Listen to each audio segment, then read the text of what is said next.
रिचा बेटा, आज यहाँ मेरे केबिन में? पापा ये कैबिन तो कंपनी के सीईओ का है ना, और इस कंपनी की सीईओ मैं हूँ, तो बस मैं अपना काम कर रही थी।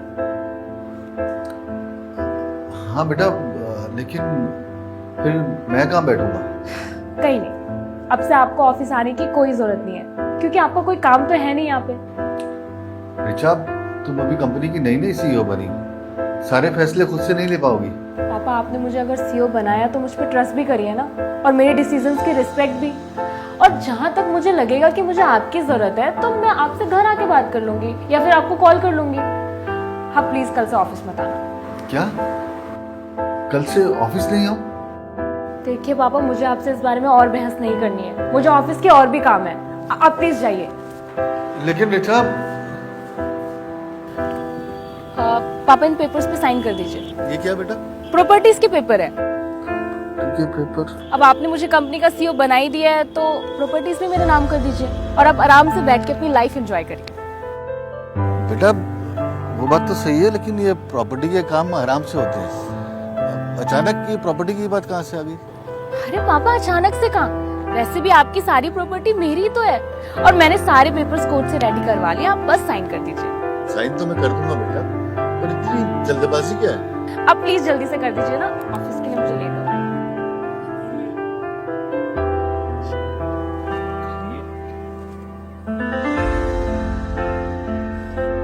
यहाँ पे भी।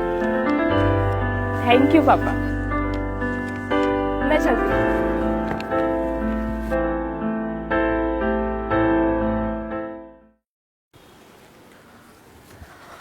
पापा मुझे आपसे कुछ बात करनी थी। बोलो बेटा। मैं सोच रही थी आप घर पे अकेले ऐसे बोर हो जाते हो ना, तो क्यों ना आपको ओल्ड एज होम शिफ्ट करा देती। क्या? तू मुझे मेरे ही घर से निकालने की बात कर रही है? एक सेकेंड, आपका नहीं, मेरा घर। शायद आप भूल रहे हो कि ये सारी प्रॉपर्टी अब मेरे नाम हो चुकी है, और वैसे भी मैं आपके भले की ही बात कर रही हूँ। वहाँ पे आप जाओगे, आपके एज के लोग होंगे जिनसे आप दोस्ती भी कर सकते हो। कम से कम आपको घर पे ऐसे अकेले तो नहीं रहना पड़ेगा। नहीं चाहिए मुझे कोई दोस्त। मैं यहाँ अपने घर में अकेला ही ठीक हूँ। देखिए पापा, मैं आपसे पूछ नहीं रही हूँ, आपको बता रही हूँ, इसलिए आप अपनी पैकिंग स्टार्ट कर दीजिए। मुझे जैसे कोई अच्छा ओल्ड एज होम मिलेगा मैं आपको वहां छोड़ाऊंगी। रिचा, रिचा हो क्या गया तुझे? कैसी बातें कर रही है तू? ये सब करने के लिए तूने मुझसे मेरी सारी प्रॉपर्टीज के पेपर अपने नाम करवाए? रिचा मेरी बच्ची, मैं तुझे बचपन से बहुत प्यार करता हूँ, और तू मेरे प्यार का ये सिला दे रही है। पापा प्लीज अपना ये मेलोड्रामा ना बंद करिए। आपकी इन इमोशनल बातों से ना मेरा डिसीजन नहीं चेंज होने वाला है। बेटर यही होगा कि आप अपनी पैकिंग स्टार्ट करिए। रिचा, रिचा मेरी बात तो सुन। सारा सामान ले लिया ना पापा? आप टेंशन मत लीजिए, मैं आपको शहर के सबसे अच्छे ओल्ड एज होम में भेज रही हूँ।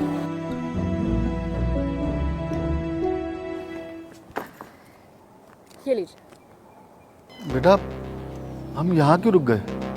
आ गया आपका ओल्ड एज होम। लेकिन बेटा मुझे तो यहाँ कोई ओल्ड एज होम नजर नहीं आ रहा। यहाँ कहाँ रहूंगा मैं? यही सड़क पे। रोड पे? रोड पे कैसे रहूंगा मैं? अब अपने बाप की कुछ तो कदर कर ले बेटा। बचपन से मैंने तुझे हर खुशी दी, और तू मुझे यहाँ इस तरह रोड पर फेंक के जा रही है। भाई इसमें इतनी तकलीफ वाली बात कौन सी है? क्यों परेशान हो रहे हैं? सामान उठाइए और चाहिए।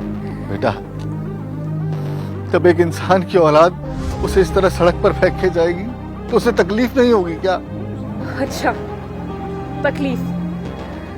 आज आपकी अपनी औलाद आपको सड़क पे छोड़ के जा रही है तो आपको तकलीफ हो रही है। और 5 साल पहले जब अपने दादाजी को इससे भी बुरे हालात में इसी जगह छोड़ के गए थे, तब नहीं हुई थी ये तकलीफ?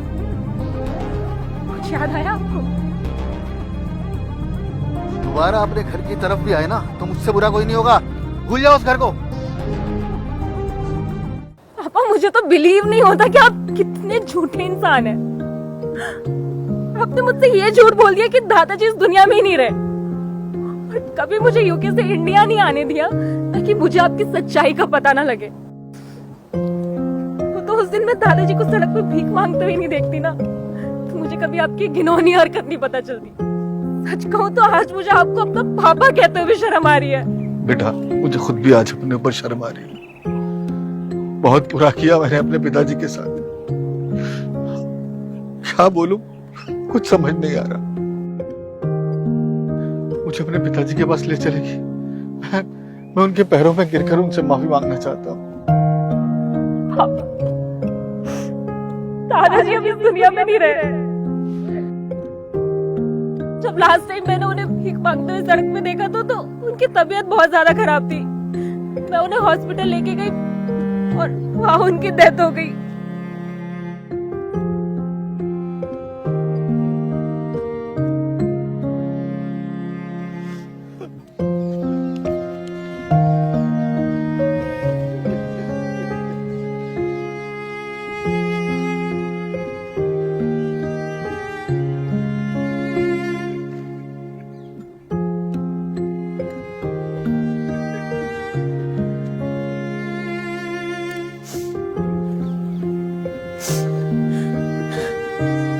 पापा,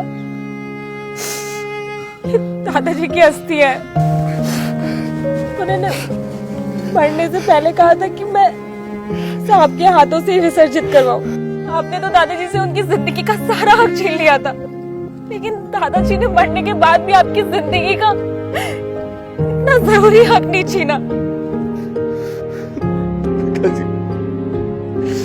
पिताजी, एक बार माफी मांगने का मौका तो दे देते। अब तो बहुत देर हो चुकी है पापा पछतावे के लिए। आपने गलती की है तो इस गलती की सजा यही है कि आपको इसी पछतावे के साथ पूरी जिंदगी जीना पड़ेगा।